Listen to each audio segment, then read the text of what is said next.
Bienvenue sur la présentation qui concerne le rapport entre triptyque et quadriptyque dans le Coran pour comprendre la méthodologie universelle du cheminement spirituel. Tous les sujets du Coran sont souvent présentés sous trois niveaux: triptyque, symbole du chiffre 3, ou sont présentés sous quatre niveaux: quadriptyque, qui concerne la symbolique du chiffre 4. Dans le Coran, certains versets font référence au corps, d'autres maîtres spirituels appellent cela l'estomac ou le ventre. Ils font également référence à la raison, tout ce qui est intellectuel, et enfin, d'autres versets font référence à l'état d'âme, appelé également le cœur.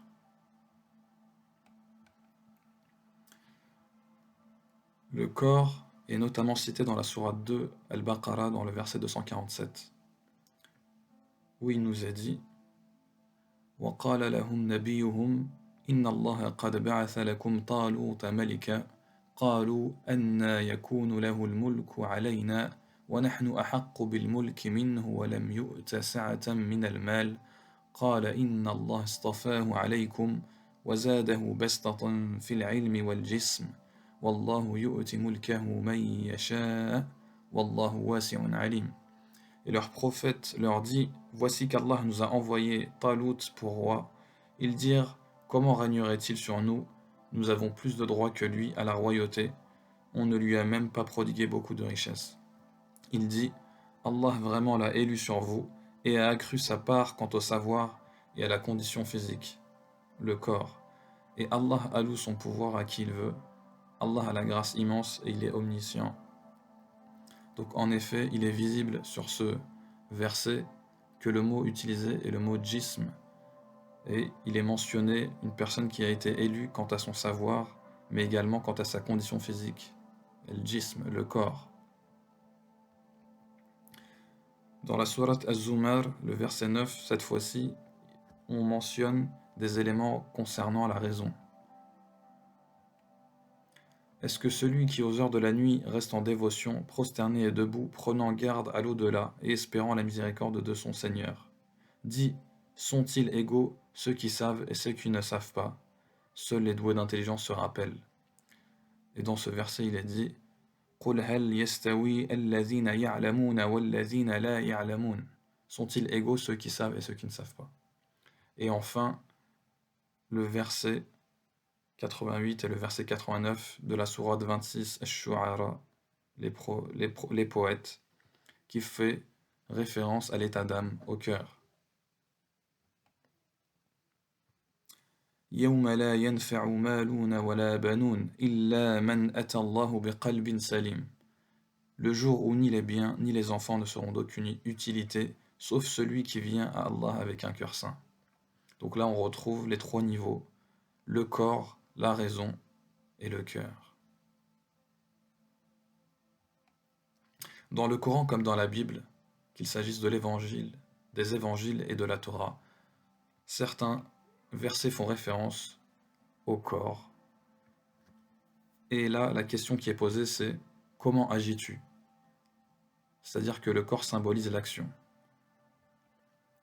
Le corps est représenté dans le Coran selon deux symboles, également comme dans la Bible ou la Torah. Il y a d'abord le symbole de la main, qui correspond à l'action. En effet, la main symbolise toutes les actions réalisées par l'individu. Il y a également le symbole des pieds ou des jambes qui correspond au mouvement en déplacement, c'est-à-dire que cela symbolise tout ce qui est relatif au fait de voyager, se déplacer, avancer. Quant à la raison, elle répond à la question: que penses-tu? Quelles sont tes croyances? Et elle est souvent symbolisée par la clairvoyance. Exemple, le Coran nous dit: il regarde mais ne voit pas. Et enfin, pour l'état d'âme, appelé également le cœur, la question qui est posée c'est: comment te sens-tu? Dans quel état es-tu? Le symbole utilisé dans le Coran, c'est souvent la vie ou la mort, c'est-à-dire celui qui évoque Dieu, qui a la foi dans son cœur, c'est celui qui est vivant, et celui qui n'a pas la foi dans son cœur, c'est celui qui est mort. Voici un schéma des 5 postures de Laurent durant la prière. Dans la station debout, puis l'inclinaison, puis il se relève, puis il se prosterne, il se met en position assise.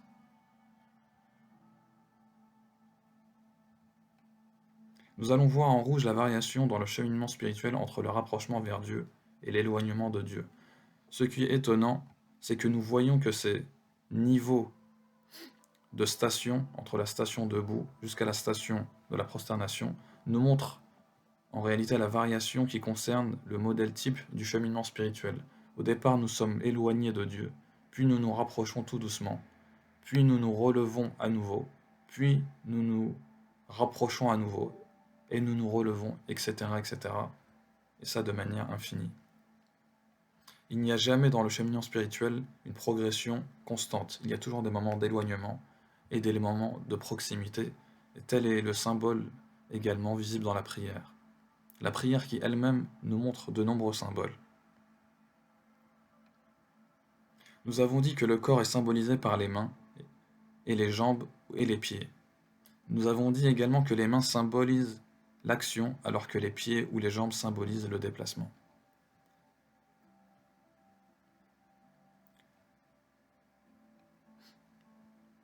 Nous avons dit également qu'il y a 3 niveaux, et nous voyons un niveau qui est ici la raison, qui est au niveau du cerveau, du cortex préfrontal de l'homme. Nous retrouvons également le cœur, qui est situé à ce niveau-là dans le corps de l'homme. Nous avons parlé également du corps qui est symbolisé à la fois par les mains et à la fois par les jambes.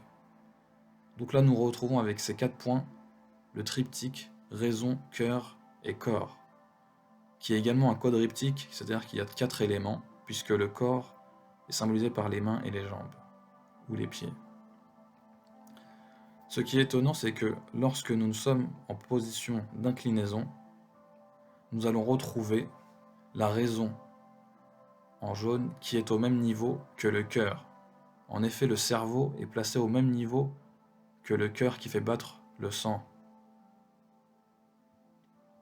Ensuite, nous voyons que le corps avec les mains, qui symbolise l'action, ou les pieds, le mouvement, reste toujours au niveau inférieur, et que la raison et le cœur sont au-dessus du corps.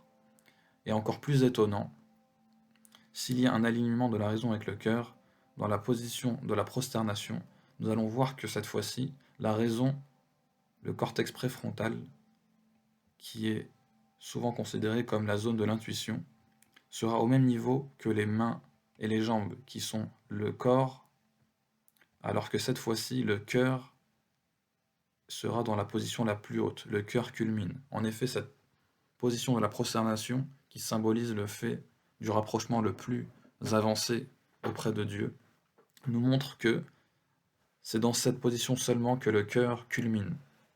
Voici pourquoi le cœur est si important dans la spiritualité telle que l'islam. Durant la prosternation, le cœur, symbolisé par le rond rouge, est au plus haut niveau, au plus haut des degrés. Le prophète sallallahu alayhi wa sallam a dit « Il y a en vérité dans le corps un organe, s'il est bon, tout le reste du corps sera bon, et s'il est mauvais, tout le reste du corps sera mauvais. » C'est le cœur, rapporté par Muslim. « Wa inna fil jasadi mudghah, idha saluhat salaha al-jasad kulluh, wa idha fasadat fasada al-jasad kulluh. » Abu Huraira radiyallahu anhu rapporte que le prophète sallallahu alayhi wa sallam a dit « Certes, Allah ne regarde pas vos corps ni vos images, mais il regarde vos cœurs et vos actes. »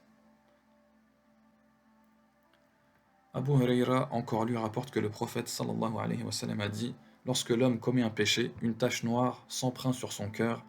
S'il se repent, elle disparaît, mais s'il persiste, elle augmente.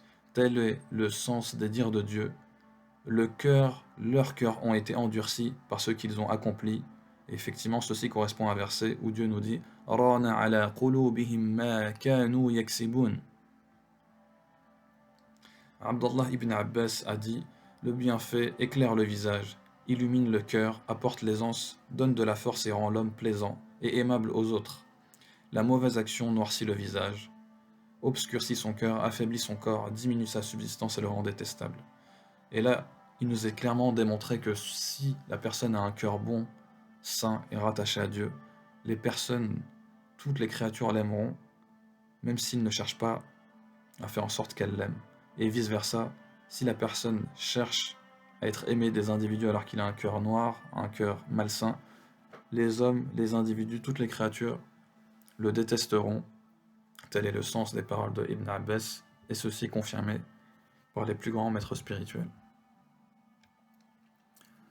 Nous avons dit que le corps répond à la question « Comment agis-tu » Il s'agit de l'action. Que le symbole de la main correspond à l'action.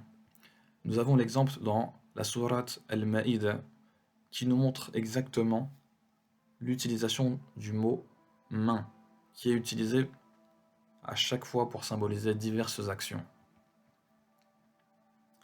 Il nous est dit « Ô les croyants, rappelez-vous le bienfait d'Allah à votre égard le jour où un groupe d'ennemis s'apprêtait à porter la main sur vous, en vue de vous attaquer et qu'ils repoussa leur tentative, et craignez Allah, et soyez pieux envers Allah, c'est en Allah que les croyants doivent mettre leur confiance. » Donc là, l'expression qui est utilisée, c'est un groupe d'ennemis qui va, ouvrez les guillemets, porter la main sur vous, qui signifie cette expression vous attaquer. Donc là, l'expression porter la main sur quelqu'un, ça signifie vous attaquer.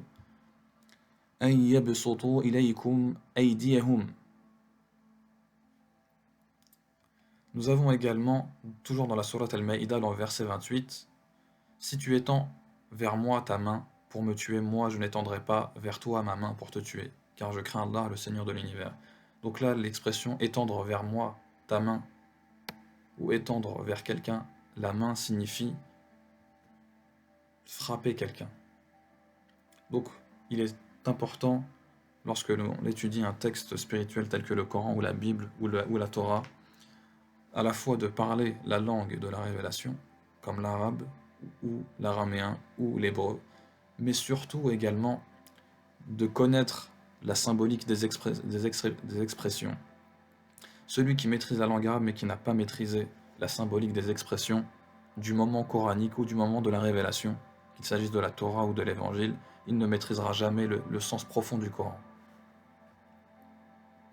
Nous voyons également un autre verset, toujours dans la même sourate Al-Ma'ida, verset 64, qui a dit « Et les Juifs disent, la main d'Allah est fermée, que leur propre main soit fermée, et maudit soit-il pour l'avoir dit, au contraire, ses deux mains sont largement ouvertes. » Donc là, il est clairement dit que l'expression main d'Allah, bien sûr, veut dire que c'est l'action de donner, Allah qui donne. Et quand il nous dit ses deux mains sont largement ouvertes, c'est-à-dire qu'il donne sans compter. Donc là, l'action de la main veut dire donner. Donc on voit toujours que la main, c'est l'action. Yadullah, on est vraiment dans la partie qui symbolise le fait de donner. Dans la sourate Al-Maïda, toujours dans le verset 33, c'est un verset qui a fait couler beaucoup d'encre et qui a toujours été mal compris par les littéralistes, notamment dans les livres de jurisprudence. Il nous est dit « La récompense de ceux qui font la guerre contre Allah et son messager et qui s'efforcent de semer la corruption sur terre, c'est qu'ils soient tués ou crucifiés, ou que soient coupées leurs mains et leurs jambes opposées, ou qu'ils soient expulsés du pays. Ce sera pour eux l'ignominie ici-bas et dans l'au-delà. Il y aura pour eux un énorme châtiment. » Il y a également un autre verset qui nous dit « وَالسَّارِقُ وَالسَّارِقَةُ فَاقْطَعُوا أَيْدِيَهُمَا » Le voleur et la voleuse a tous deux coupé la main en punition de ce qu'ils ont acquis, et comme châtiment de la part d'Allah, Allah est puissant et sage.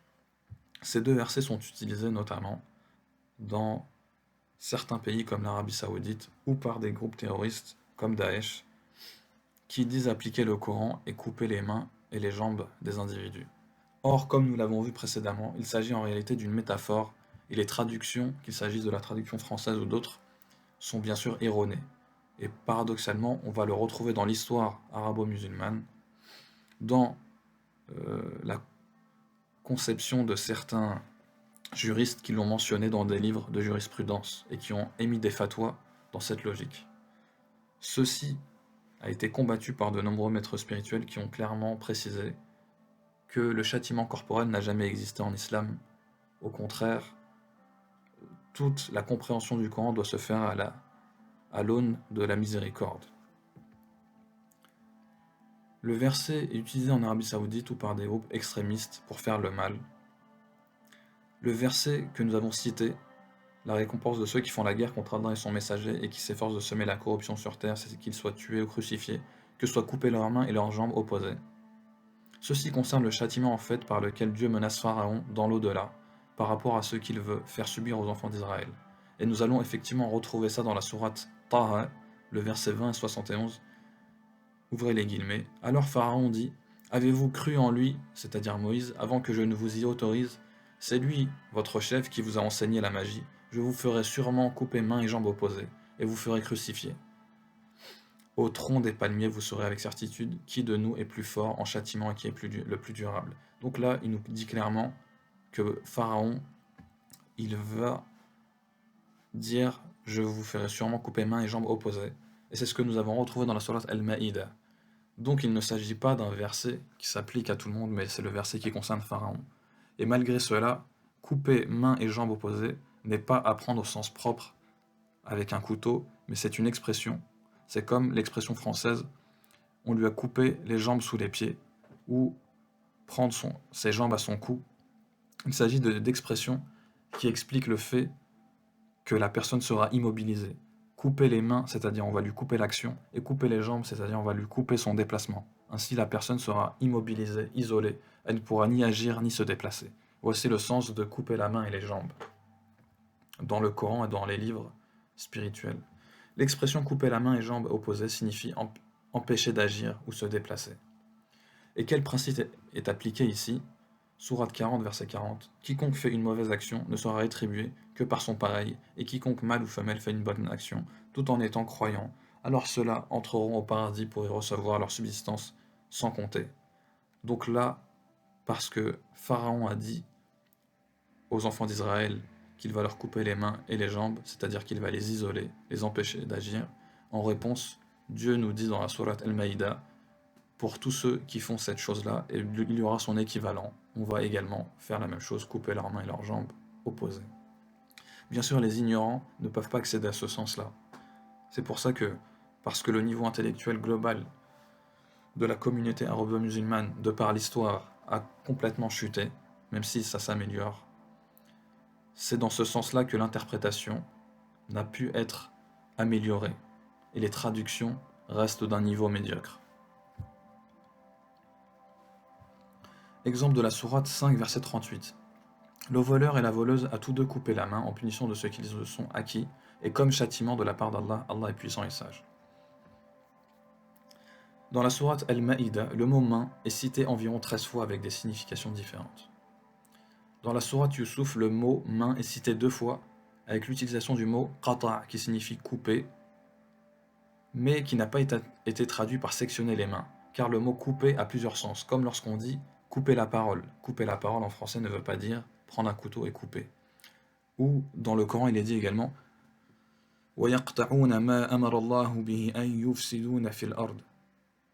et ils ont coupé ce que Dieu a demandé de sceller, c'est-à-dire les liens de parenté. Et ils ont mis le désordre sur terre. Et là, couper les liens de parenté ne signifie pas prendre un couteau et couper.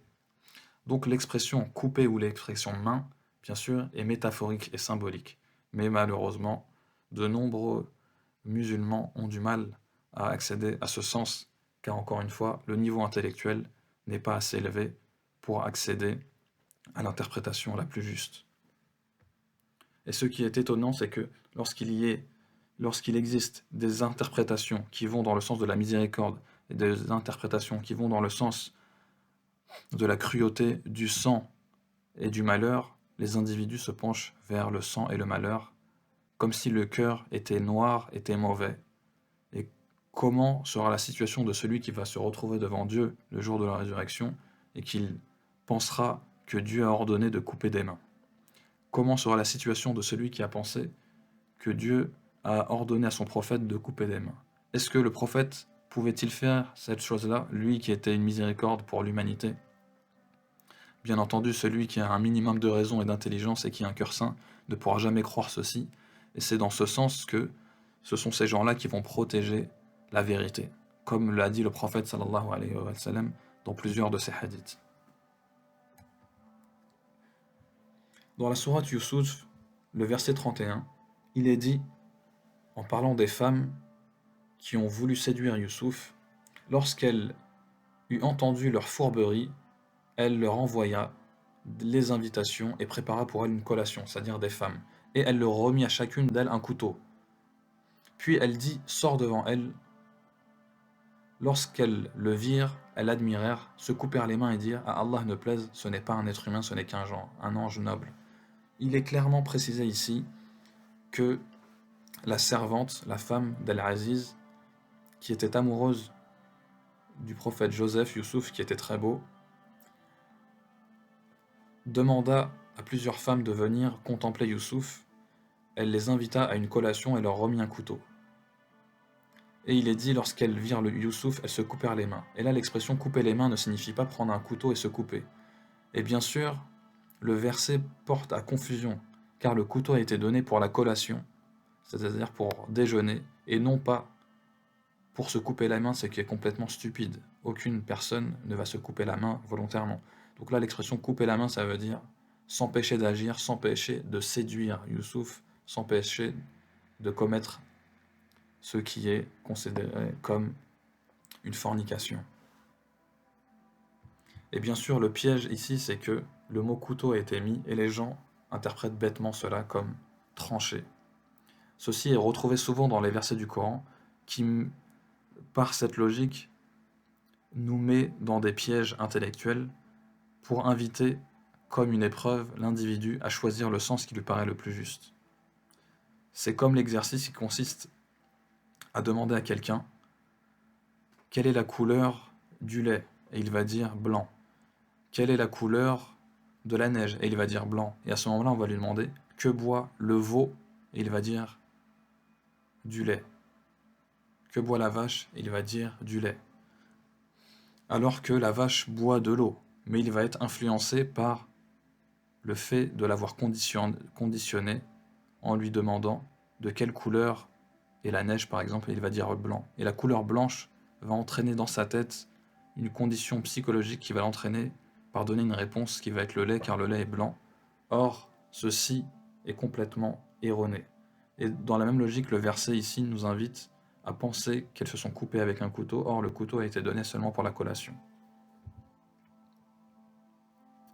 Ensuite, le roi dit « Amenez-le-moi », c'est-à-dire Joseph. Puis lorsque l'émissaire arriva auprès de lui, il dit « Retourne auprès de ton maître et demande-lui quelle était la raison qui poussa les femmes à se couper les mains. Mon Seigneur connaît bien leur ruse. » Donc là, le roi qui a sorti Joseph de la prison dans laquelle il était enfermé demande qu'est-ce qui a poussé ces femmes à se couper les mains, c'est-à-dire à s'empêcher d'agir.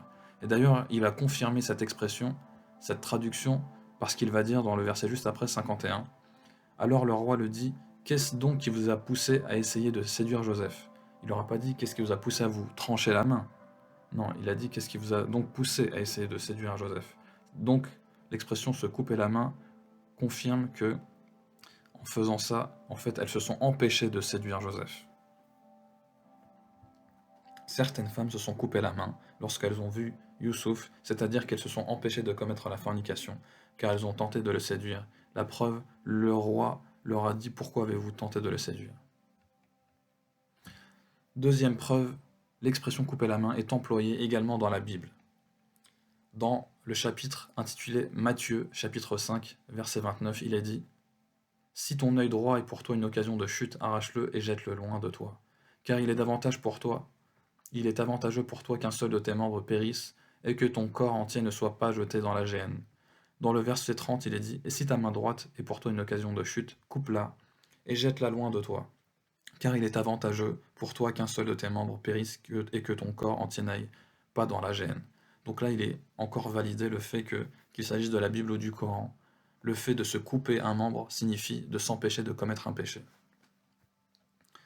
Dans le chapitre Marc, versets 43 et 48, il est dit « Christ dit « Si ta main est pour toi une occasion de chute, coupe-la. Mieux vaut pour toi entrer manchot dans la vie que d'avoir les deux mains et d'aller dans la géhenne, dans le feu qui ne s'éteint point. Si ton pied est pour toi une occasion de chute, coupe-le. Mieux vaut pour toi entrer boiteux dans la vie que d'avoir les deux pieds et d'être jeté dans la géhenne, dans le feu qui ne s'éteint point, Et si ton œil est pour toi une occasion de chute, arrache-le. Mieux vaut pour toi entrer dans le royaume de Dieu n'ayant qu'un œil, que d'avoir 2 yeux et d'être jeté dans la géhenne, où leur ver ne meurt point, et où le feu ne s'éteint point. Exemple, expression française, couper la parole. Certains vont se dire, mais dans ce cas-là, si couper la main, ça n'est pas ce dont on croit, alors quelle est donc la sanction du vol en islam? Y a-t-il une sanction du vol? Non, en fait, le Coran n'a jamais été envoyé pour nous dire quelle est la sanction du vol. Mais pourtant, elle va être quand même mentionnée. Question, quelle est donc la sanction du vol? Dieu savait que la question serait posée et il a donné la réponse dans Surat Yusuf. Les Égyptiens demandèrent quelle serait la sanction d'un vol. Dans la Sourate 12, verset 74, quelle sera donc la sanction si vous êtes des menteurs, dirent-ils. Les frères de Yusuf répondirent, la sanction infligée à celui dont les bagages de qui la coupe sera retrouvée et qu'il soit livré lui-même à titre d'esclave à la victime du vol. C'est ainsi que nous punissons les malfaiteurs. Kadhalika najzi al-zalimin. Donc Dieu nous dit que c'est ainsi qu'il va punir ceux qui volent. Et là, les personnes qui ont volé la coupe, en réalité, on ne va pas leur couper la main. Ils vont être livrés à titre d'esclaves à la victime du vol. Donc, comme par hasard, dans la sourate Yusuf où on parlait des femmes qui ont coupé la main, on va nous donner la réponse à la question quelle est la sanction du vol? Et ça n'est pas couper la main du voleur, ça n'existe pas dans la religion musulmane. Même si ça a été bien entendu mentionné dans des livres de jurisprudence, mais par ignorance. Et il ne faut jamais penser que ce qui est écrit dans les livres est toujours la vérité, ni ce qui est écrit dans des hadiths. Ils répondirent de la sorte, c'est-à-dire les frères de Joseph, car ils sont fils d'un prophète, le prophète Jacob. Ils suivaient la loi de Dieu. Ils sont les fils de Jacob, petit-fils d'Isaac et arrière-petit-fils d'Abraham. Ils ont une lignée prophétique. Ils sont frères du prophète Youssouf et fils du prophète Jacob et appliquent la loi de Dieu. Youssouf a d'ailleurs confirmé leurs propos et a agréé cette loi appliquée en Égypte, car lui-même l'appliquait. En effet, Joseph appliquait cette loi. Et un prophète, il ne lui appartient jamais à ce prophète de remplacer la loi de Dieu par la loi qu'il ne juge pas être la bonne. En effet, s'il a appliqué cette loi-là, c'est que pour lui, comme il est prophète, c'est bien la loi de Dieu.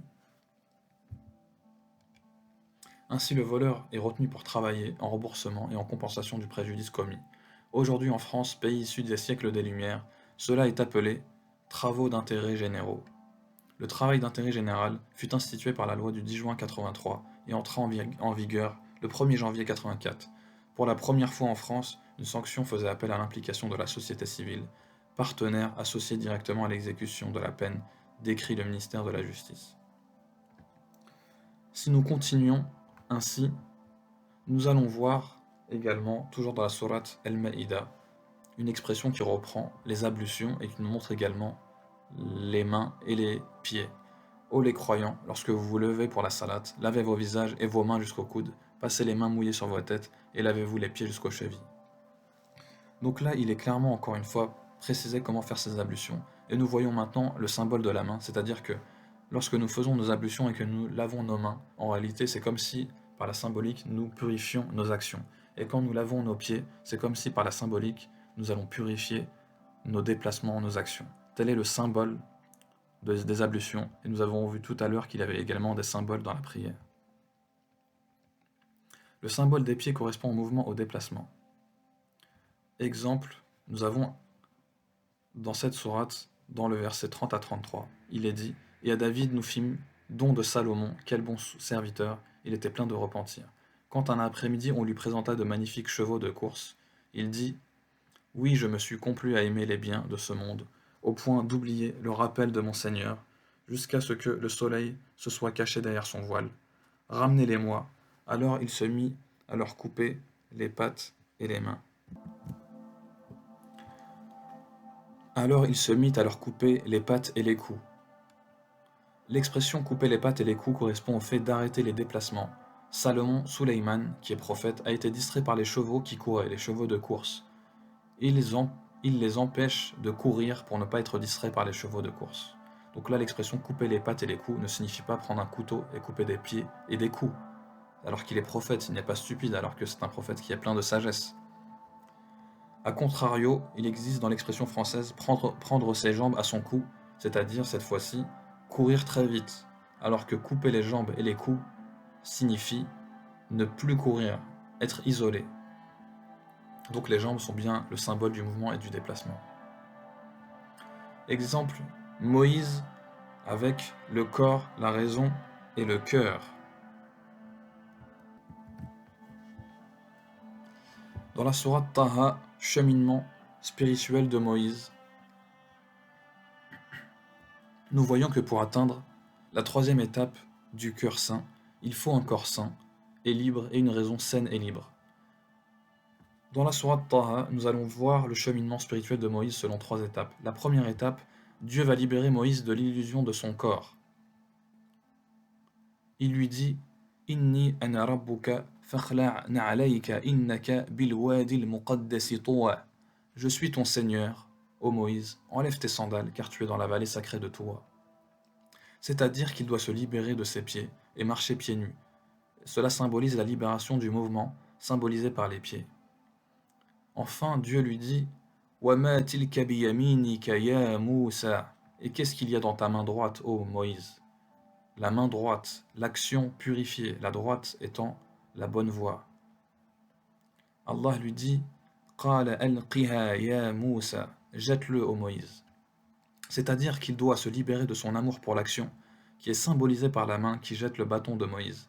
Il se débarrasse donc des actions inutiles qui sont relatives au bas monde. Les actions sont symbolisées par la main qui va jeter ce bâton. Ensuite, il lui dit « Et serre ta main sous ton aisselle, elle en sortira blanche, sans aucun mal, et ce sera là un autre prodige. Encore la main qui va être blanchie, c'est-à-dire qui va devenir purifiée. L'action va être purifiée. Donc la première étape, c'est purifier l'action, purifier le corps. C'est-à-dire que sa main devient purifiée blanche, donc son action est désormais pure. Le corps de Moïse est désormais purifié, il est saint, salim. Il peut donc passer au deuxième niveau, purifier la raison. Donc il nous dit فَأَلْقَهَا فَإِذَا هِيَ حَيَّةٌ تَسْعَى. Il le jeta et le voici un serpent qui rampait. Allah dit saisis-le et ne crains rien, nous le ramènerons à son premier état. Et serre ta main sous ton aisselle, elle en sortira blanche sans aucun mal, et ce sera là un autre prodige, afin que nous te fassions voir de nos prodiges les plus importants. Donc là, Moïse il jette le bâton et il voit que ça devient un serpent. Donc sa raison de Moïse, son cerveau, ne comprend pas comment ce bâton peut être un serpent. Dieu lui dit de ne pas avoir peur, car ce qu'il voit est toujours une illusion. La raison comprend donc qu'il ne faut pas se fier aux apparences. La raison de Moïse arrive donc à ses capacités maximales. Il peut passer à la troisième étape, avoir un cœur saint plein de foi.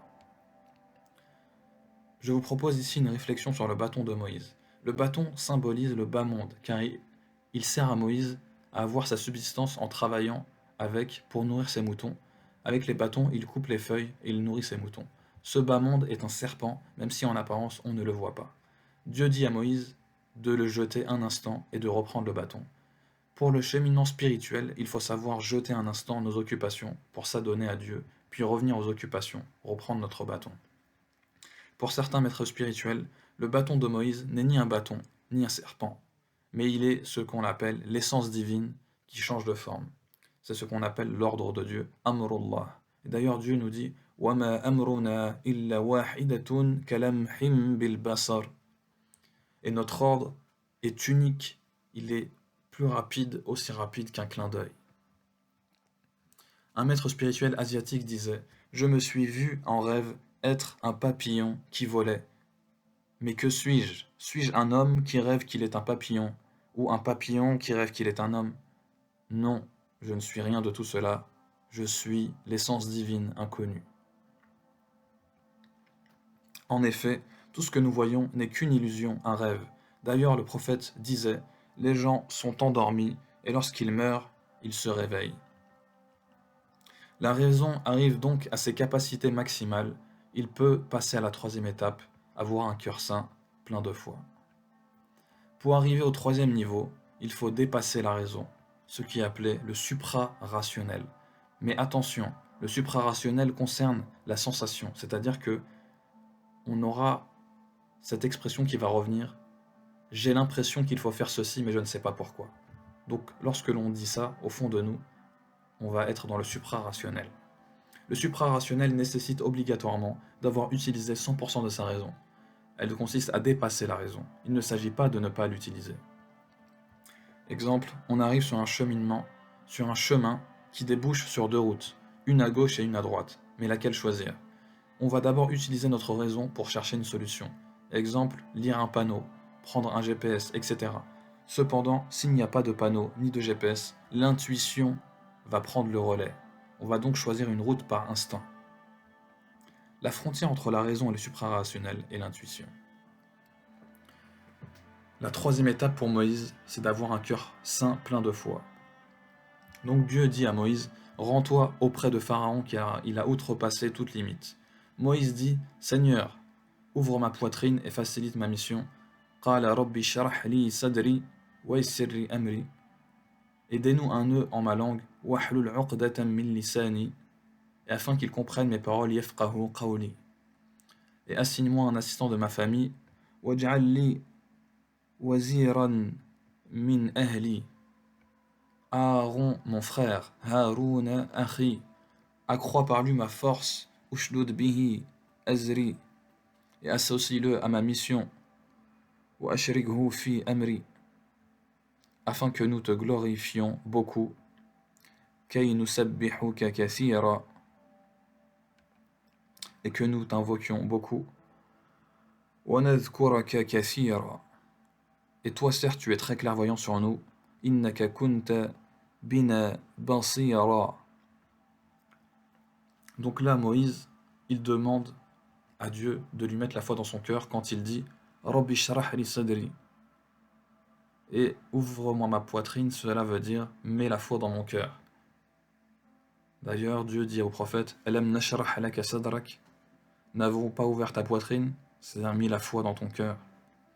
Ainsi, une fois que la raison a été dépassée, Moïse peut accueillir la foi.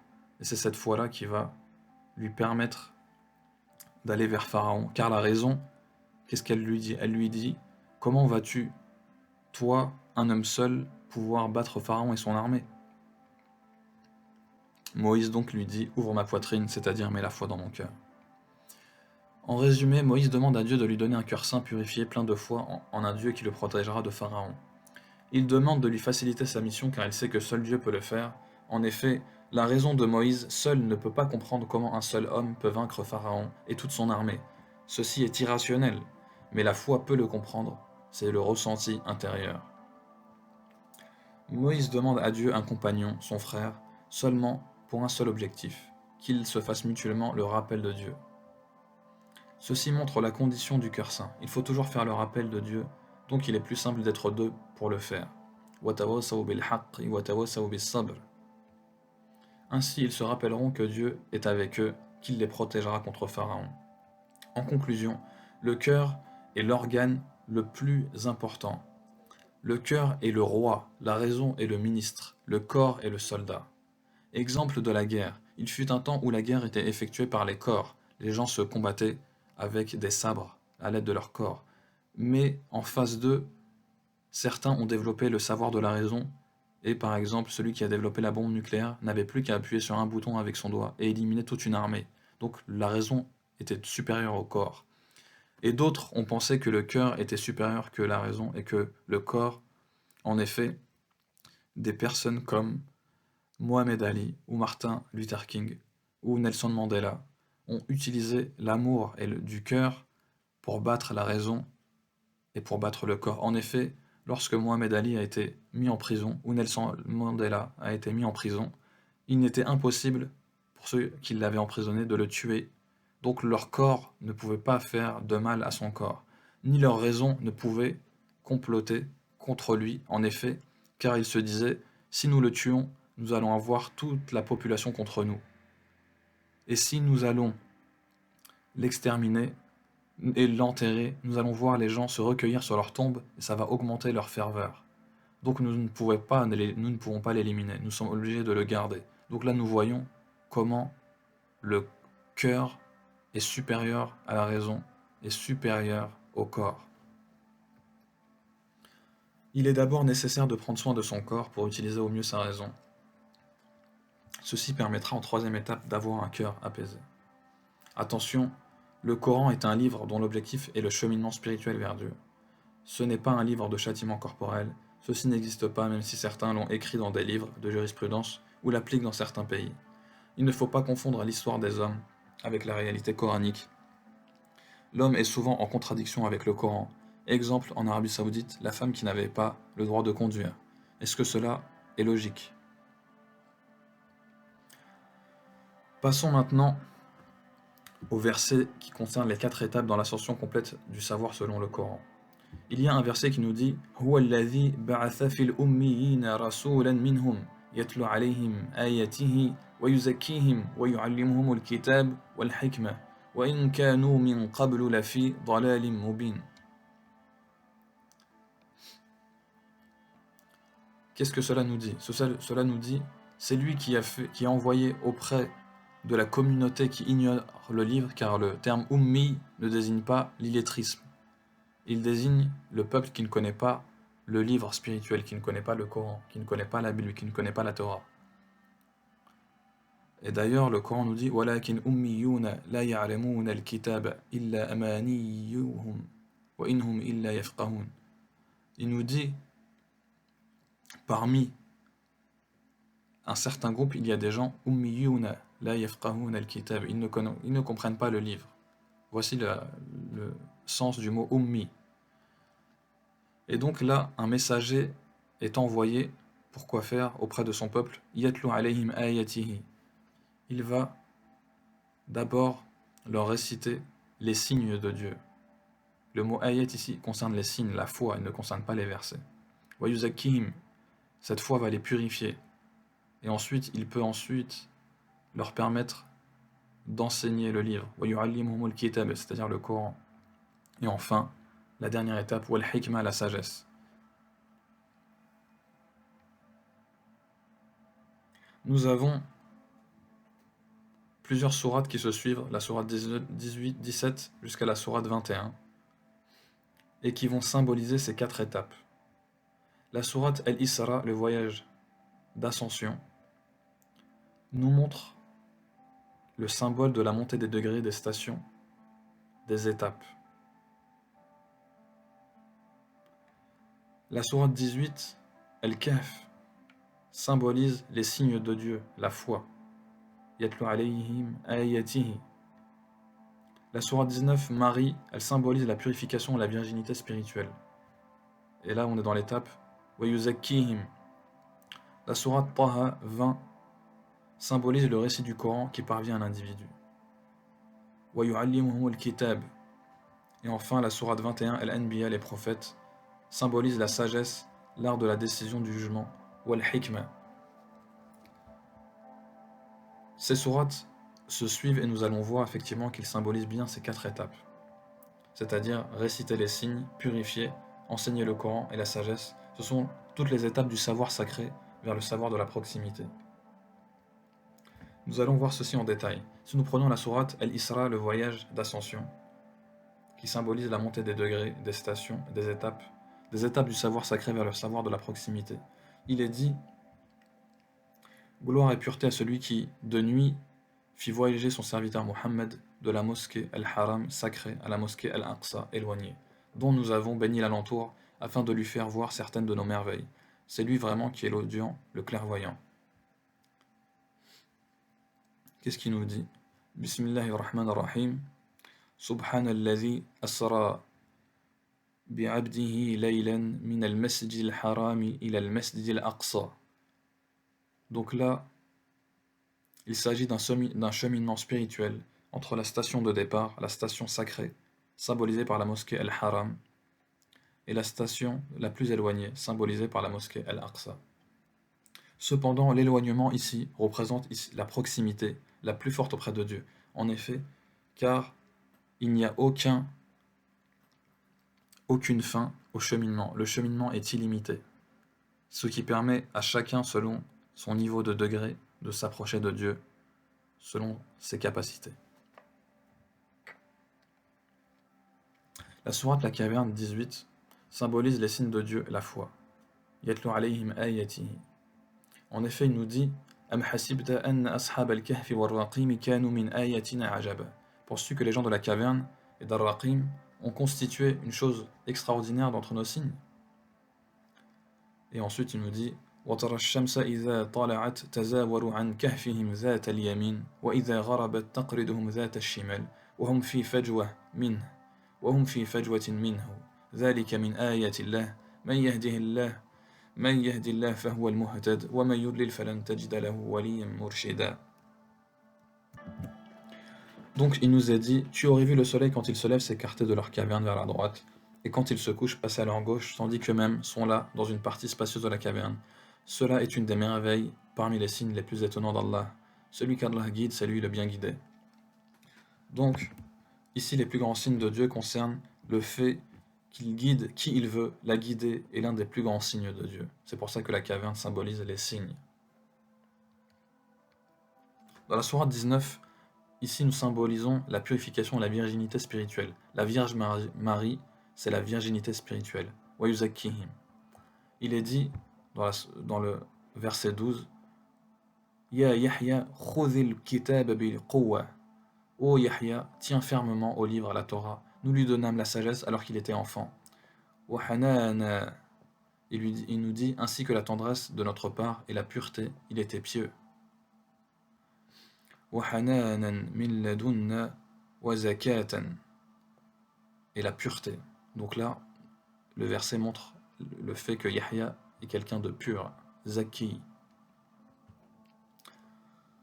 Et ensuite il nous dit قال إنما أنا رسول ربك لأهب لك غلاما زكيا.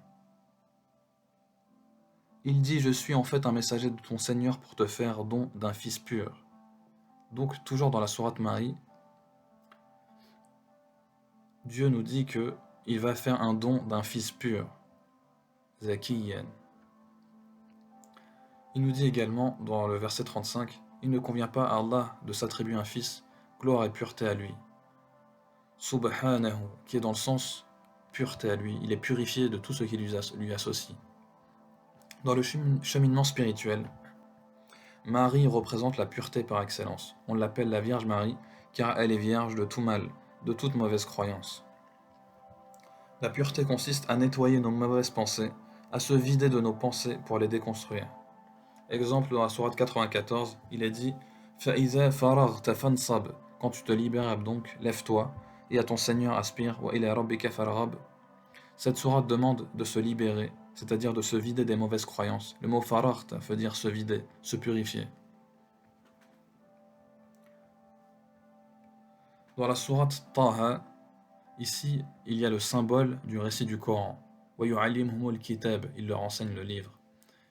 En effet, il est dit Taha ma anzalna alayka al-Qur'an litashqa. Nous n'avons pas fait descendre sur toi le Coran pour que tu sois malheureux. Illa tazkiratan liman yakhsha. Si ce n'est qu'un rappel pour celui qui est humble devant Dieu. Ensuite, il nous dit également c'est ainsi que nous l'avons fait descendre un Coran en langue arabe, et nous y avons multiplié les menaces afin qu'ils deviennent pieux ou qu'ils les incitent à s'exhorter. Enfin, il est dit également que soit exalté Allah, le vrai souverain, ne te hâte pas de réciter le Coran avant que ne te soit achevée sa révélation et dit ô mon Seigneur, accrois mes connaissances. Wa qul rabbi zidni ilma.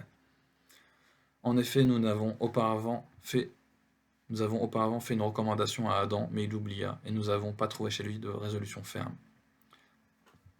La sourate Taha est la seule qui donne clairement l'intention de Dieu sur le fait qu'il a descendu le Coran pour rendre heureux l'homme. Adam également reçut la recommandation de s'attacher au livre de Dieu.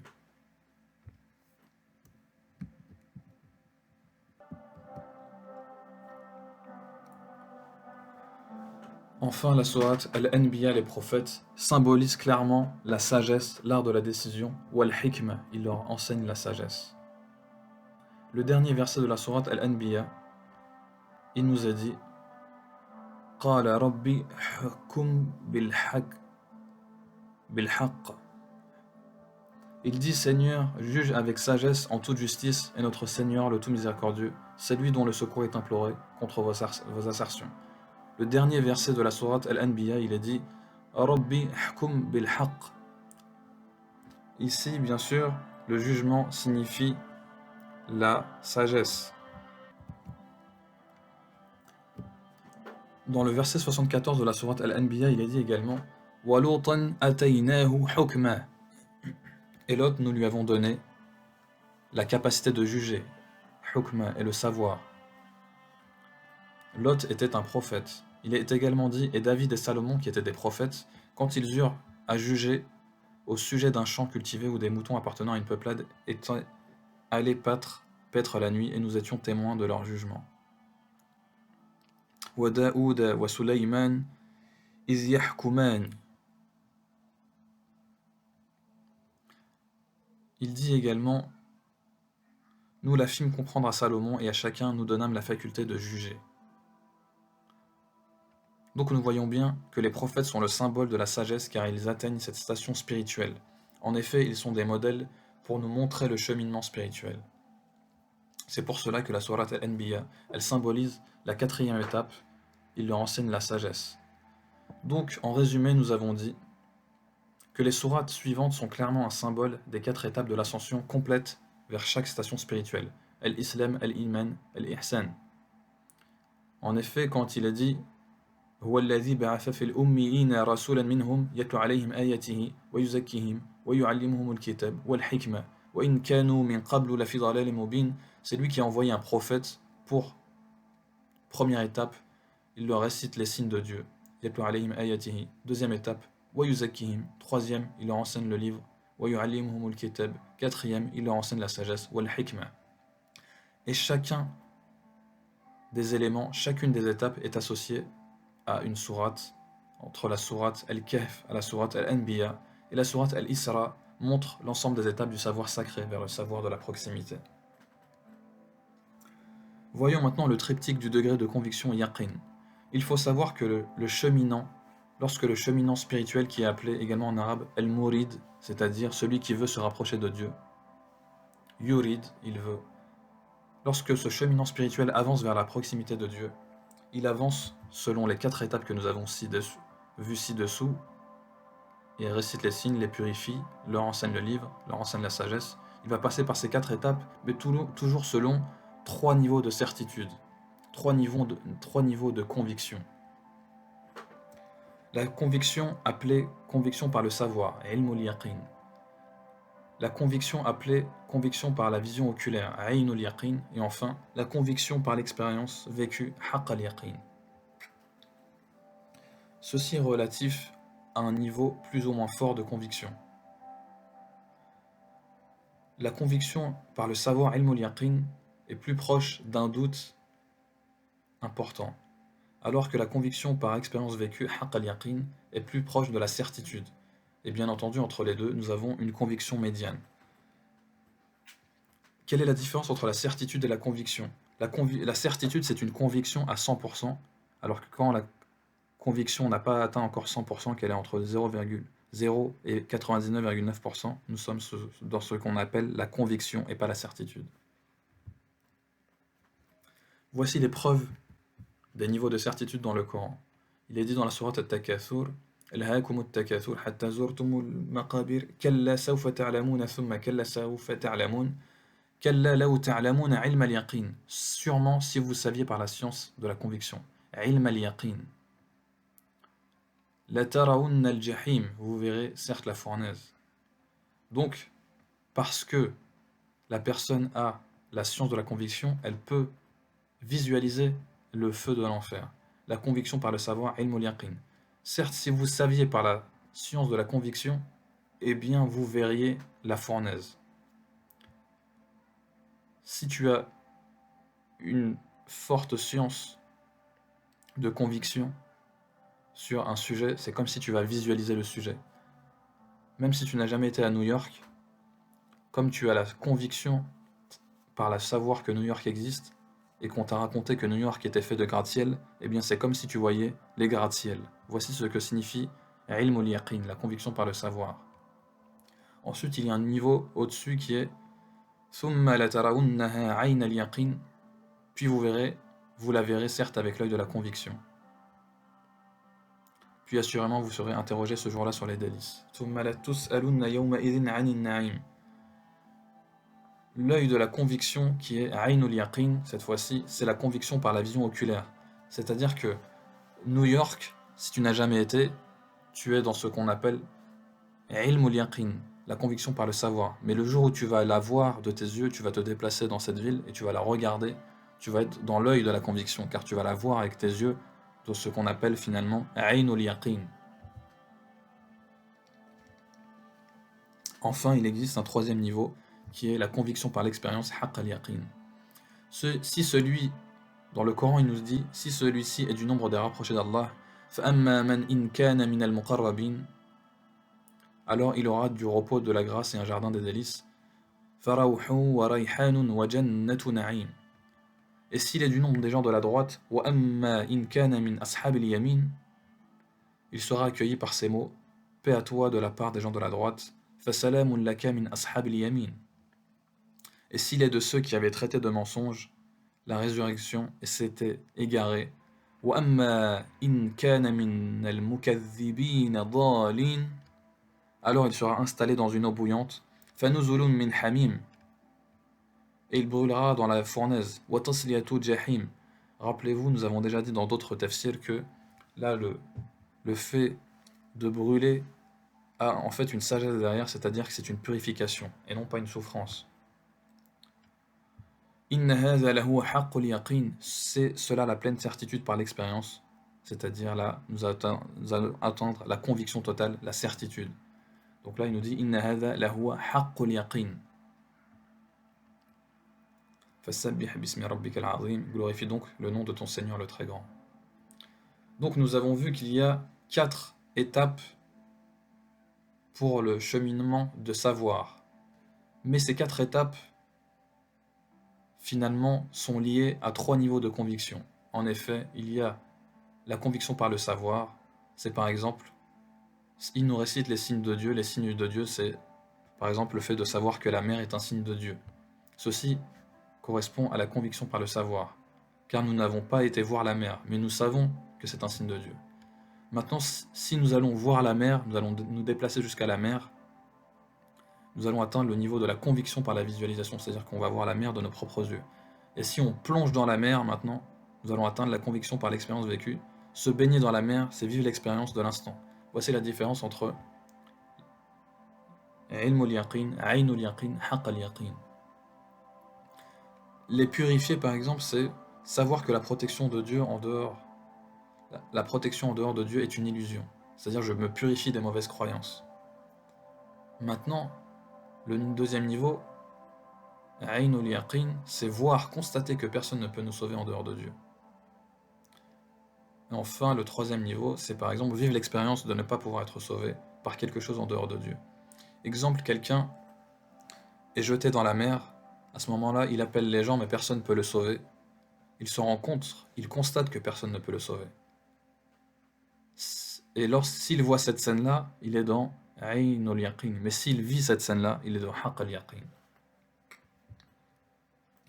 Enseigner le livre, savoir que les récits du Coran apportent des solutions, c'est le premier niveau. Voir de ses yeux les solutions évoquées par le Coran dans sa vie, c'est le deuxième niveau de conviction. Mais vivre la solution lorsqu'elle arrive, comme elle a été mentionnée dans le Coran, c'est le dernier niveau. Et pareil pour la sagesse, savoir que Dieu existe à travers sa création. Premier niveau, voir Dieu. Bien sûr, ceci n'est pas possible dans le bas monde, c'est le deuxième niveau.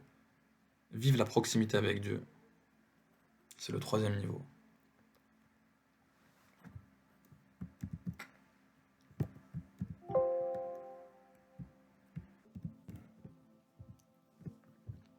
Donc ceci est relatif au bas monde, la conviction par le savoir, alors que les deuxièmes niveaux, conviction par la visualisation et conviction par l'expérience vécue, ceci est relatif.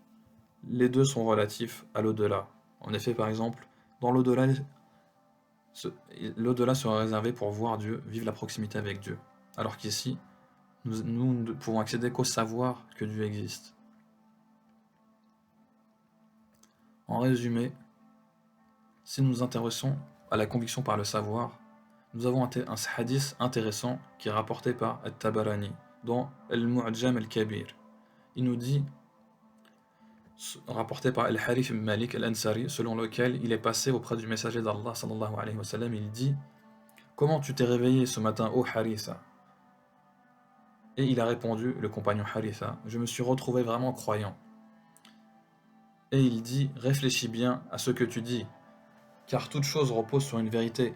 Mais quelle est la vérité de ta foi? Donc Haritha, il répond: mon âme s'est détournée de la vie d'ici-bas. Je veille durant mes nuits pour y parvenir et passe mes journées pour m'y réconforter. J'en suis arrivé à vivre comme si je contemplais le trône de mon maître, complètement exposé, comme si je le voyais, comme si je voyais les habitants du paradis échanger des visites, comme si je voyais les habitants de l'enfer crier. Il dit: oh Haritha, tu sais l'essentiel, reste ferme. Il l'a répété 3 fois.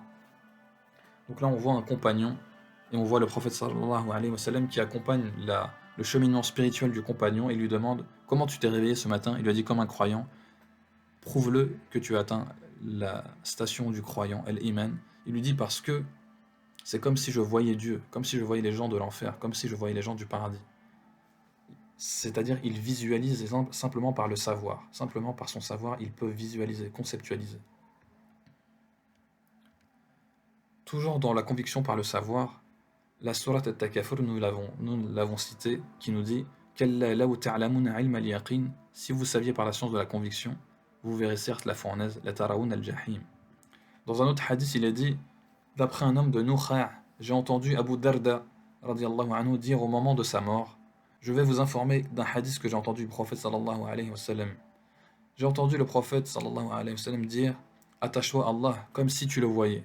Et si tu ne le vois pas, certes lui te voit. كأنك تراه فإن لم تكن تراه فإنه يراك. Et si toi tu ne le vois pas, sache que lui te voit. Compte ta propre personne parmi les morts, prends garde à l'invocation de celui qui subit une injustice, car elle est certes exaucée. Et celui d'entre vous qui peut assister aux prières du Aïcha et du Subh, du soir et du matin, même en s'y rendant en rampant, qu'il le fasse. Rapporté par Tabarani, authentifié par Al-Albani. Le deuxième niveau, conviction par la vision oculaire. Dans la sourate Al-Qiyamah, il est dit: Wujuhu yawma idhin nadira ila rabbiha nadira. Ce jour-là, il y aura des visages resplendissants qui regarderont leur Seigneur. Donc cette fois-ci, on est dans l'au-delà. Donc on voit bien qu'on est passé à une deuxième étape, c'est l'au-delà. Dans cette étape-là, on pourra accéder à la conviction par la vision oculaire, c'est-à-dire on pourra voir, regarder Dieu. Ce jour-là, ils regarderont leur Seigneur. Il est dit dans un hadith, dans le Bukhari, également dans Muslim, d'après Abu Huraira radiyallahu anhu, des gens ont dit au prophète sallallahu alayhi wa sallam: au messager d'Allah, est-ce que nous verrons notre Seigneur le jour de la résurrection? Le prophète sallallahu alayhi wa sallam a dit: avez-vous du mal à voir la lune la nuit lorsqu'elle est pleine? Ils ont dit: non, au messager d'Allah. Le prophète sallallahu alayhi wa sallam a dit: avez-vous du mal à voir le soleil lorsqu'il n'y a pas de nuages? Ils ont dit: non, au messager d'Allah. Le prophète sallallahu alayhi wa sallam a dit: alors c'est certes ainsi que vous le verrez.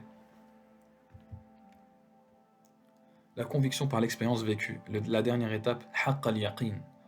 Ce qui sera vécu le jour du jugement sera l'expérience qui te donnera forcément la certitude. En effet, il est dit dans le verset 95 de la sourate que nous avons vu précédemment: Inna hadha lahuwa haqqul yaqin. C'est cela la pleine certitude par l'expérience, la conviction totale. En plus de voir Dieu, l'âme va ressentir sa proximité, la réalité sensationnelle du moment. L'âme sera apaisée. Exemple dans la sourate Al-Fajr, il nous dit: Ya ayyatuha an-nafsul mutma'innah, ô toi âme apaisée.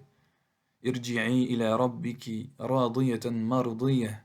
Retourne vers ton Seigneur, satisfaite et agréée. Fadkhuli fi ibadi. Entre donc parmi mes serviteurs. Wadkhuli jannati. Et entre dans mon paradis. Selon Ikrima, Ibn Abbas affirma: Muhammad sallallahu alayhi wa sallam a vu son Seigneur. Je répondis: Allah n'a-t-il pas dit: les regards ne l'atteignent pas, et il embrasse les regards? Il dit: attention, ceci ne concerne que quand il se manifeste de la lumière, qui est sa lumière. Certes, Muhammad sallallahu alayhi wa sallam a vu son Seigneur 2 fois, rapporté par At-Tirmidhi. Selon Abu Dharr, je demandais au messager d'Allah s'il avait vu son Seigneur. Il dit, il est une lumière que je vois à l'instant même, rapporté par Muslim et Bukhari. Le messager d'Allah sallallahu alayhi wa sallam dit, il se leva un jour parmi nous et nous tint 5 paroles. Il dit, Allah ne dort point et il ne lui sied pas de dormir. Il abaisse le degré et l'élève. Il élève vers lui l'action de la nuit avant celle du jour et l'action du jour avant celle de la nuit. Son voile est la lumière. S'il l'écartait, sa face brûlerait tout ce que son regard embrasse de sa créature. Sahih Muslim. Donc là, il nous est clairement dit que certes, voir Dieu ne signifie pas accéder à Dieu, mais ça sera le voir derrière un voile, et bien entendu, personne ne sait ce que c'est ce voile. Nous en saurons plus le jour dernier. Abu Sa'id al-Khudri dit, rapporte ces paroles de Dieu, sallallahu alayhi wa sallam, Dieu appellera les gens du paradis, ô habitants du paradis, et ils répondront, nous voici, Seigneur, nous voici, labbaik, labbaik, tout bien est entre tes mains. Il leur demandera alors, êtes-vous satisfaits? Et ils diront, et pourquoi ne le serions-nous pas, Seigneur, répondront-ils, alors que tu nous as donné ce que tu n'as jamais accordé à aucune de tes créatures. Dieu leur demandera, vous donnerai-je ce qui vaut mieux que tout cela? Et qu'il y a-t-il de mieux, demanderont-ils? Mon agrément vous est désormais consenti. Après ce jour, je ne me courroucerai jamais contre vous, rapporté par Bukhari et Muslim. Donc là, on obtient l'agrément, c'est-à-dire que l'âme va être agréée, satisfaite, elle ressentira quelque chose, c'est ça, al-haqq al-yaqin, elle va ressentir quelque chose lié à l'agrément de Dieu. Le triptyque également, qui est appelé Islam, Iman, Ihsan, accompagné du quadriptyque de l'âme an-nafs. Il y a 3 niveaux de foi, appelés Islam, Iman, Ihsan, qui ont pour conséquence 4 niveaux d'état d'âme. An-nafs al-amara bisu, l'âme qui est instigatrice du mal. An-nafs al-lawama, l'âme qui est réprobatrice. Et An-nafs al-mutma'inna, l'âme apaisée. Enfin, il y a également pour certains l'âme satisfaite et agréée par Dieu. An-nafs radiyatan mardiyah. Nous voyons dans le hadith de Jibril, l'ange Gabriel, la parole suivante. An Abi Hafsin Omar ibn al-Khattab radiyallahu anhu قال بينما نحن جلوس عند رسول الله صلى الله عليه وسلم ذات يوم إذ طلع علينا رجل شديد بياض الثياب شديد سواد الشعر لا يرى عليه أثر السفر ولا يعرفه منا أحد حتى جلس إلى النبي صلى الله عليه وسلم فأسند ركبتيه إلى ركبتيه ووضع كفيه على فخذيه وقال يا محمد أخبرني عن الإسلام فقال رسول الله صلى الله عليه وسلم الإسلام أن تشهد أن لا إله إلا الله وأن محمد رسول الله وتقيم الصلاة وتؤتي الزكاة وتصوم رمضان وتحج البيت إن استطعت إليه سبيلا قال صدقت فعجبنا له يسأله ويصدقه قال فأخبرني عن الإيمان قال أن تؤمنوا بالله وملائكته وكتبه ورسله واليوم الآخر وتؤمن بالقدر خيره وشره قال صدقت. Et nous allons nous arrêter sur cette partie-là du hadith qui signifie Omar ibn al-Khattab radiallahu anhu a dit un jour, alors que nous étions assis auprès du messager d'Allah sallallahu alayhi wa sallam, un homme vêtu d'habits d'une blancheur resplendissante et aux cheveux très noirs se présenta à nous. On ne voyait sur lui aucune trace de voyage et personne parmi nous ne le connaissait. Il prit à leur place face au prophète sallallahu alayhi wa sallam et il plaça ses genoux contre les siens. Il posa ses paumes sur les cuisses du messager et lui dit « Ô Muhammad, informe-moi sur l'islam. » Donc il lui dit « Informe-moi sur l'islam » et il dit, le messager d'Allah sallallahu alayhi wa sallam répondit « L'islam c'est que tu témoignes qu'il n'y ait de Dieu que Dieu, que Muhammad est son messager sallallahu alayhi wa sallam et que tu accomplisses la prière, que tu t'acquittes de la zakat, que tu effectues le jeûne de Ramadan et que tu fasses le hajj pour celui qui le peut. » Le prophète répondit « Tu as dit vrai. » Il lui répondit son interlocuteur et nous fûmes étonnés. Il l'interroge ensuite, il atteste de sa véracité, puis il reprit « Informe-moi sur la foi, al-iman. » Le prophète sallallahu alayhi wa sallam dit ce qui signifie la foi, c'est que tu aies foi en Allah, en ses gens, en ses anges, en ses livres, en ses messagers et au jour dernier, que tu aies foi aussi en la destinée, que cela concerne le bien ou le mal. Tu as dit vrai. Dit encore là, mais il a repris, informe-moi sur l'ihsan, l'excellence de la foi.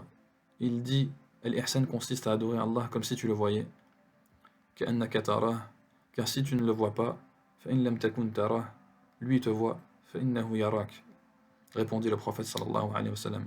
Il dit ensuite, informe-moi au sujet de l'heure du jour de dernier, jusqu'à la fin du hadith, et cette partie ne nous intéresse pas. À la fin, le prophète dit à Omar, sais-tu qui m'a interrogé? Et le prophète répondit, il s'agit de l'ange Gabriel qui est venu vous enseigner votre religion, rapportée par un musulman. Donc, on retrouve trois niveaux de foi, l'islam, l'iman ou l'ihsan, du niveau le plus faible vers le niveau le plus fort. Ceci est retrouvé dans la sourate Al-Zariyat qui regroupe les trois niveaux de foi. Il nous dit dans la sourate Al-Zariyat, le verset 15, Innal muttaqina fi jannatin wa uyun, les pieux seront dans des jardins et parmi des sources. Akhidhina ma atahum rabbuhum innahum kanu qabla dhalika muhsinin, recevant de ce que leur Seigneur leur a donné, car ils ont été auparavant des bienfaisants, muhsinin. Donc là on voit l'étape la plus haute, l'ihsan. C'est quoi la caractéristique des gens qui ont les ihsan? C'est des gens kanu qalilan min al-layli ma yahja'un, ils dormaient peu la nuit. Wa bil asharihum yastaghfirun, et aux dernières heures de la nuit, ils implorent le pardon d'Allah. Wa fi amwalihim haqqun lis-sa'ili wal mahrum, et dans leurs biens, il y avait un droit aux mendiants et aux déshérités. Ça c'est les gens qui sont dans les ihsan. Wa fil ardi ayatun lil muqinin. Dans la sourate, toujours, Al-Dhariyat, versets 35 et 36, nous allons retrouver cette fois-ci le niveau de l'islam et de l'iman. Et là où on nous dit فَأَخْرَجَنَا مَنْ كَانَ فِيهَا مِنَ الْمُؤْمِنِينَ, et verset 36, فَمَا وَجَدْنَا فِيهَا غَيْرَ بَيْتٍ مِنَ الْمُسْلِمِينَ, nous en fîmes sortir alors ce qu'il y avait comme croyants apaisés. Mais nous n'y trouvâmes qu'une seule maison de gens en paix, musulmans. Donc la sourate Al-Dhariyat nous montre qu'il y a trois niveaux de foi, al-ihsan, al-iman ou al-islam, du plus fort au plus petit. Parallèlement, ceci est lié à trois sortes d'âmes égaux. Certains en ajoutent une quatrième. C'est mon avis également. Dans la culture musulmane, bien que certains savants musulmans aient classé la nafs, l'âme, à hauteur de 7 stations différentes, ils sont unanimes pour affirmer qu'Allah a décrit dans le Coran au moins trois principaux types de nafs, d'âme. Et ils sont classés par ordre du pire au meilleur. Al-nafs al-amara bisu, l'âme qui est instigatrice du mal. Al-nafs al-lawama, l'âme réprobatrice. Et al-nafs al-mutma'inna, l'âme apaisée. Ceci est extrait du chapitre 12, verset 53 du Tafsir al-Tabari, Jami' al-Bayan fi Tafsir al-Qur'an, etc. Il existe une quatrième sorte d'âme qui peut être citée, qui est al-nafs radiyatan mardiyah, l'âme qui est satisfaite et agréée par Dieu. Si nous prenons le cas de la première âme, al-nafs al-amara bisu, qui est l'âme instigatrice du mal, c'est-à-dire que c'est une âme, c'est le niveau de l'âme qui nous emmène vers les péchés, vers le mal. Nous voyons dans la sourate Yusuf, il nous a dit « Je ne m'innocente pas, cependant, car l'âme est très incitatrice au mal, à moins que mon Seigneur, par miséricorde, ne la préserve du péché. Mon Seigneur est certes pardonneur et très miséricordieux. » Il nous dit « وَمَا أُبَرِّئُ نَفْسِي إِنَّ نَفْسَ الْأَمَارَةٌ بِالسُّوءِ » L'âme est très incitatrice au mal. Et il nous dit, sauf si le Seigneur la purifie. En effet, l'âme appartient à Dieu, personne ne peut la redresser si ce n'est Dieu. C'est pour ça qu'il dit ça. C'est pour ça que le prophète d'ailleurs, sallallahu alayhi wa sallam, disait Allahumma a'ti nufusana taqwaha wa zakkiha anta khayru min zakaha. Ô Dieu, accorde à notre âme la rectitude et purifie-la car tu es le meilleur des purificateurs. En effet, si Dieu ne t'aide pas dans la purification de ton âme, tu ne pourras jamais réussir à être droit le plus possible. C'est pour ça qu'il y a l'invocation, pour permettre notamment de faire en sorte que l'âme devienne droite. La deuxième niveau, c'est le nafs al-lawama, l'âme réprobatrice. C'est-à-dire, elle est entre le bien et le mal. Un coup, elle veut le bien, un coup, elle veut le mal, mais elle est indécise. Dans la sourate al-Qiyamah, il est dit Wala uqsimu bin nafsi al-lawama. Mais non, je jure par l'âme qui ne cesse de se blâmer. La troisième, c'est al-nafs al-mutma'inna, l'âme apaisée. Dans la sourate al-Fajr, il est dit Ya ayyatuha an-nafs al-mutma'inna, ô toi, âme apaisée. Enfin, il y a an-nafs aradiyatan mardiyah, l'âme qui est satisfaite et agréée par Dieu. On nous dit dans la sourate Al-Fajr, versets 28 à 30, retourne vers ton Seigneur satisfait et agréé. Irji'i ila rabbiki radiyatan mardiyah. Et entre donc parmi mes serviteurs, entre dans mon paradis. Fadkhuli fi ibadi wadkhuli jannati. Voici le résumé du schéma du triptyque Islam, Iman, Ihsan, accompagné du quadriptyque de l'âme, An-Nafs. La première station, bien sûr, c'est le niveau de foi le plus faible, qui est l'Islam, qui se caractérise par un état qui va être une âme qui incite au mal, nafs amaratun bissou, ou une âme qui est entre les deux, qui se blâme, nafs lawama. La deuxième station va être l'iman, la foi, l'apaisement, qui là va être lié à l'âme nafs lawama qui se blâme, mais également passer vers l'âme apaisée, nafs al-mutma'inna. Et enfin, la dernière station va être al-ihsan, qui elle se compose du passage de l'âme apaisée an-nafs al-mutma'inna vers l'âme satisfaite et agréée par Dieu, an-nafsu radiyatan mardiyya. Bien entendu, le premier niveau concerne la foi, l'islam, al-iman ou al-ihsan, et c'est en fonction de cette foi que tu vas voir ton âme changer, c'est-à-dire comment je me sens. C'est ce qu'on appelle le hal, l'état d'âme. Le niveau de foi répond à la question quel est mon niveau de foi. Selon ton niveau de foi, ton âme va basculer d'un état à un autre. Bien sûr, tout ceci est variable. Si tu ne fais pas le travail sur ta foi, eh bien, tu n'auras pas les conséquences sur ton âme. Voici enfin en conclusion un schéma qui va résumer tout ce que nous avons vu. Il y a d'abord donc le corps, et il y a ensuite bien sûr le savoir, la raison, la croyance. Enfin, il y a le cœur. Pour atteindre la purification du cœur, il faut d'abord purifier le corps, et ensuite purifier la raison, la croyance. Si nous n'avons pas purifié les deux premières étapes, impossible d'atteindre la purification du cœur. Donc le corps et la purification du corps en elle-même va concerner par exemple l'entretien du corps, manger la bonne nourriture, kulu min tayyibati ma razaqnakum, manger de la bonne nourriture, la sexualité dans le cadre aimé par Dieu, le mariage, l'activité physique, c'est-à-dire l'entretien du corps. Tout ça va purifier le corps. Un corps sain va permettre d'arriver à un esprit sain, une raison saine. Et là, on va arriver sur les 4 niveaux de savoir. Yatlu alayhim ayatihi, première étape du savoir, réciter les signes pour avoir la foi, les signes de Dieu, qui va nous permettre ensuite, wa yuzakkihim, d'être purifiés. Ensuite, la purification permet d'aller vers le Coran, car si nous ne sommes pas purifiés, nous ne pourrons pas comprendre le Coran. Wa yu'allimuhumul kitab. Et enfin, après avoir compris le Coran, il faut arriver sur la sagesse, al-hikmah, l'apprentissage de la sagesse. En effet, savoir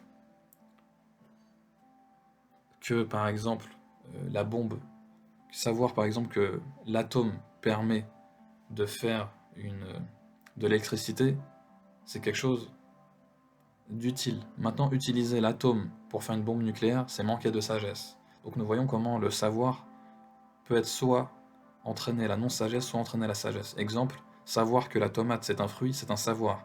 Mais ne pas mettre de tomate dans une salade de fruits, c'est de la sagesse.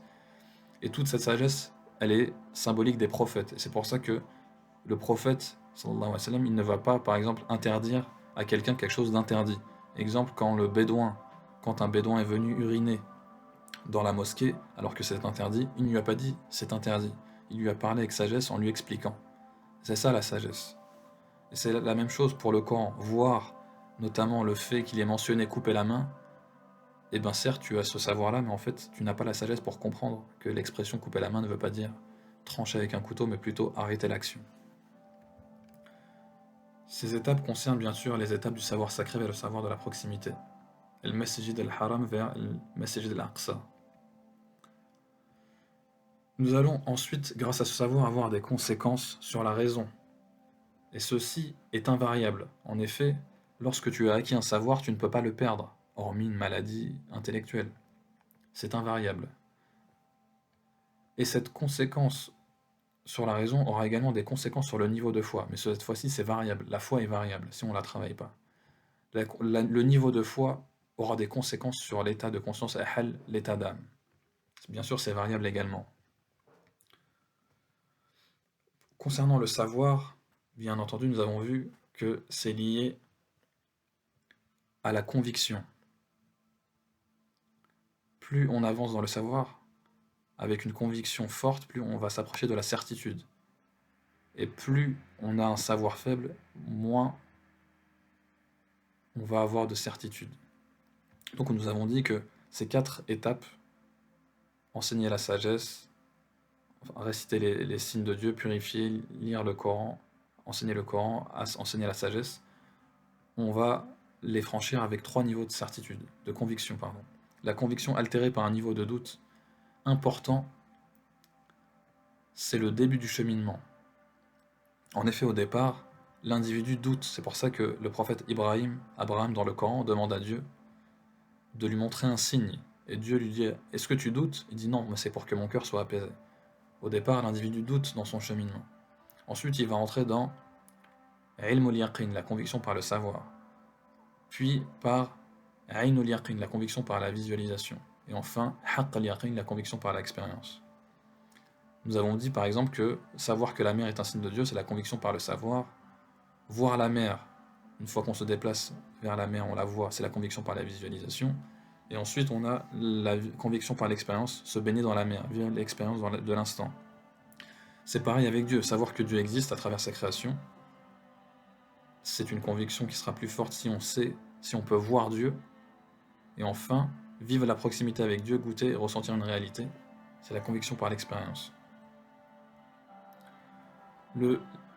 La conviction de départ, c'est un savoir simple qui n'est pas visualisé. Quand on commence le cheminement, un musulman qui commence son cheminement, il ne peut pas visualiser Dieu, il ne peut pas visualiser le paradis, il ne peut pas visualiser l'enfer. Car il commence, il mélange la conviction et le doute. La preuve, c'est lorsqu'une épreuve va l'atteindre, même s'il sait par exemple que Dieu donne la subsistance, le jour où il va perdre son travail, il va douter. Est-ce que je vais pouvoir manger, etc. Ou est-ce que je vais être, si une maladie m'atteint, est-ce que je vais être dans une difficulté, est-ce que Dieu va m'abandonner? Il est dans un doute. Ensuite, il va avoir un niveau supérieur qui va être la visualisation, qui va être caractérisé par 3 niveaux, donc la conviction par le savoir, par la visualisation et par l'expérience. Nous savons également, et soit vous pouvez l'avoir vécu, soit il y a des maîtres spirituels qui le disent, il y a ce qu'on appelle les rêves hypnagogiques, c'est-à-dire que la vision, elle peut être également sous forme d'un rêve de la nuit ou le jour. La nuit, c'est un rêve que tout le monde connaît, mais il y a également les rêves la journée, pour certains. Et là-dessus, c'est lié au niveau de foi, à la proximité avec Dieu. C'est ce qu'on appelle le rêve hypnagogique la journée. Et c'est ça qui est lié à la certitude, à la conviction. Bien sûr, ceci concerne la conséquence sur la raison. Le fait d'avoir ce niveau de savoir va entraîner ces conséquences que nous venons de citer sur la raison. La raison va passer par plusieurs niveaux de conviction, qui est invariable. Alors que il y aura également, en fonction du niveau de la raison, du niveau de savoir, des conséquences sur la foi. Selon ton savoir, tu vas atteindre le premier niveau qui est le niveau de foi et l'islam. Puis en fonction de ton savoir et de ton cheminement, le deuxième niveau qui est l'iman, et enfin le troisième niveau qui est l'ihsan, l'excellence dans la foi. Ces 3 niveaux de foi, eux, vont avoir des conséquences sur ton état de conscience, ton hal, l'état d'âme. Comment je me sens? Au départ, dans ton cheminement, tu vas être dans une âme encore qui incite au mal. Ensuite, ton âme va être nafsu al-lawamah, l'âme qui se blâme, qui est entre le bien et le mal. Puis, vers un cheminement plus fort, l'âme va être apaisée, et enfin, on va avoir l'âme satisfaite et agréée par Dieu. Enfin, en conclusion, nous savons que cette première partie, qui est la conviction par le savoir, elle est liée au bas monde, alors que cette partie-là, la conviction par la visualisation et la conviction par l'expérience, c'est l'au-delà. En fait, En effet, c'est dans l'au-delà, comme nous l'avons vu dans les hadiths, que les croyants vont pouvoir voir Dieu et qui vont vivre la proximité avec Dieu. Même si certains disent qu'il est possible de rencontrer Dieu ici-bas par le dhikr et par l'expérience spirituelle. Nous avons terminé.